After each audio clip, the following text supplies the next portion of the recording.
Alamin ang mga kaganapan sa probinsya ng Iloilo, makakausap po natin si Mayor Jerry Treña. Magandang araw po, Mayor.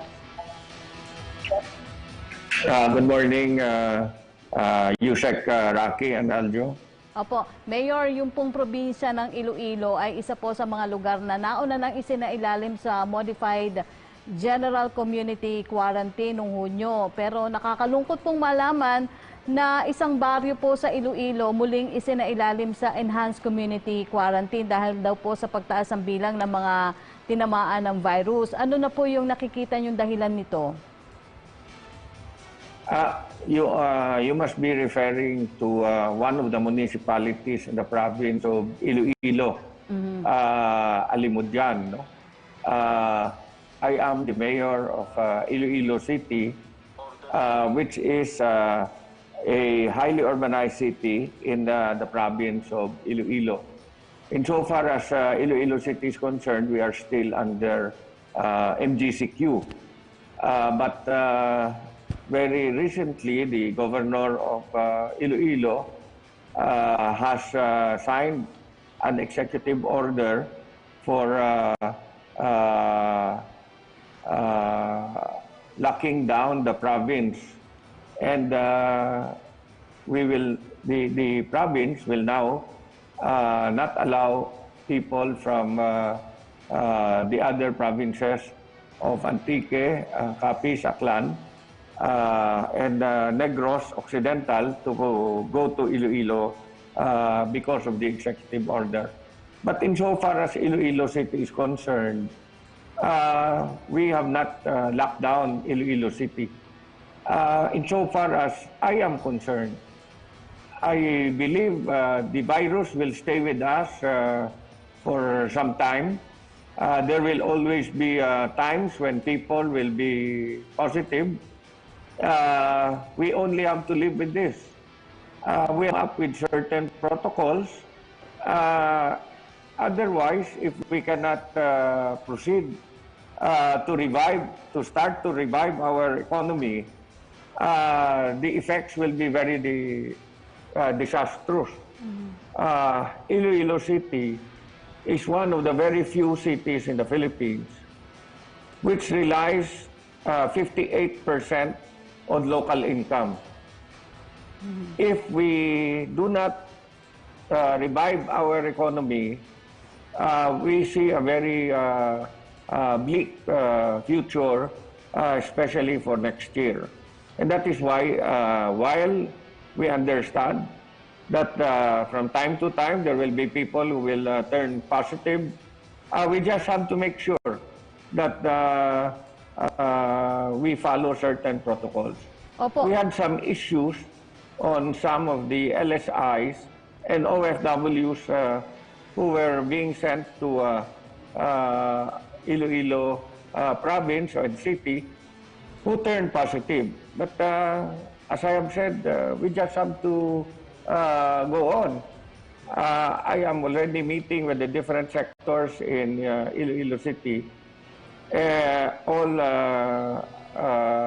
telling them that while we have to follow certain protocols, we just have to move on. We cannot remain in this state forever.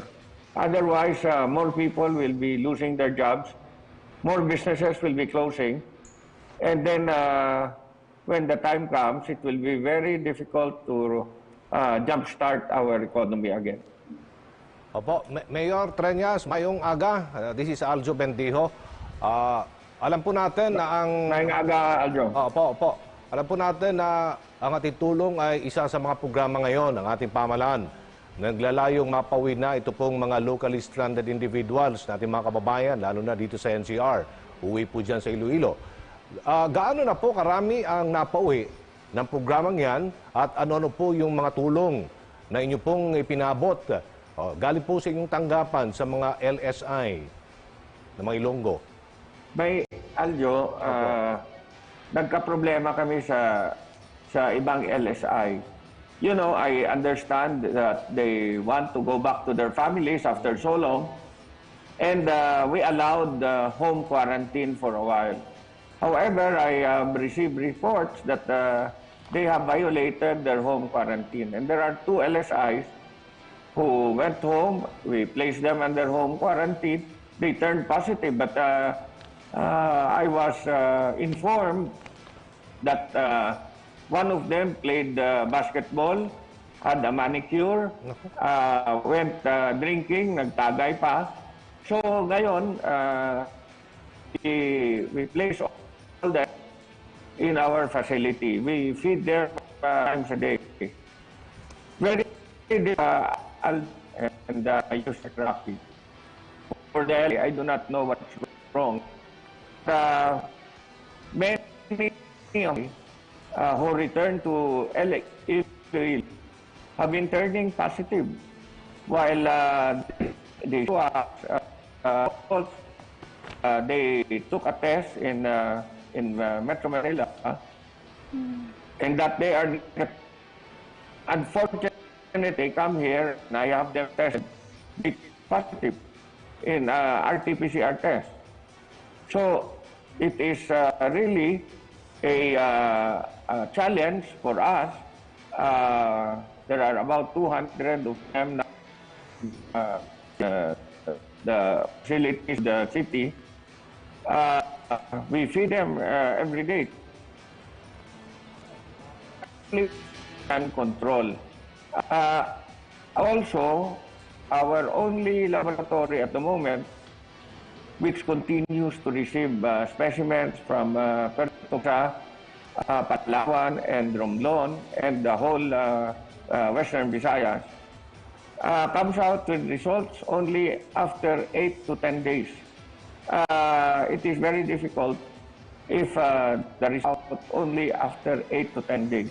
Opo. There will be a private hospital that will be coming up with their own laboratory by the second week of July. But insofar as the government hospital, that is the only laboratory. I hope that the laboratories in Negros will start running also next week so that the number of samples that are being sent to our laboratory will also go down. Opo. Mayor, ang Iloilo Province po ay muli mag-impose ng border restriction kaugnay po sa pagdami ng kaso ng COVID-19. Kasama po ba ang Iloilo City dito na talagang mahigpit na magpapatupad ng ganitong restrictions? And tatanggap po ba ang Iloilo City ng mga LSI pa rin?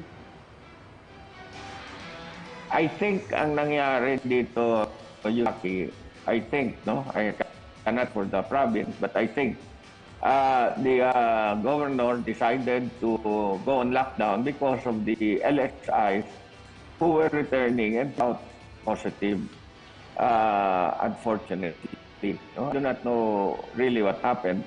The same thing happened with the province, the same thing happened with the city.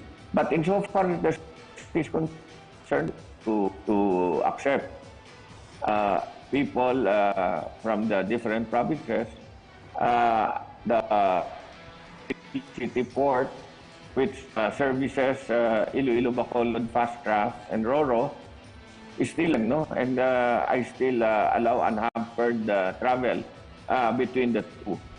You are asking us whether we will be accepting more LSI. We will be ready to accept them. It is going to be very difficult because we will place them under our facilities when they come back.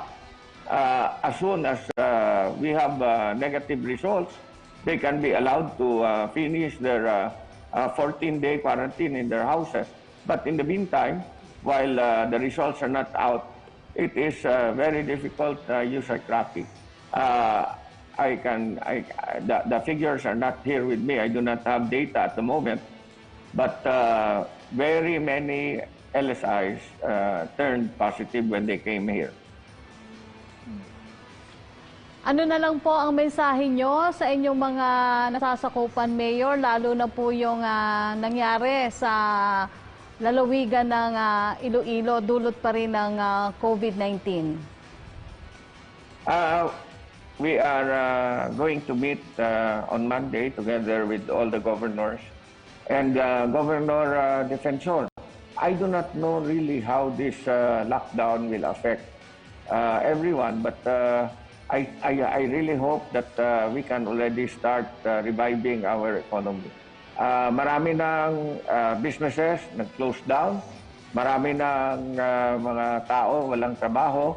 I think really, while there is really a problem with COVID-19, and we still do not have any medicine and vaccine for this, I think we really should start already moving our economy. Otherwise, it will be very difficult for us to revive the economy.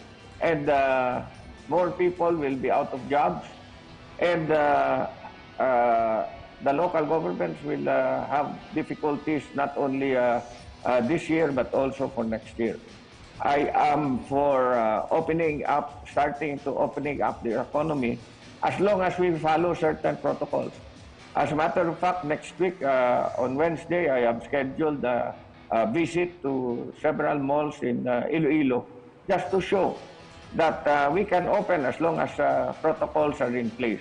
Okay. We should already start to revive our economy. Otherwise, many of our constituents will be out of jobs. Okay. Thank you. Mayor, maraming salamat po sa inyong panahon. Si Mayor Jerry Treñas po ng Iloilo City. Stay safe po, Mayor. Thank you.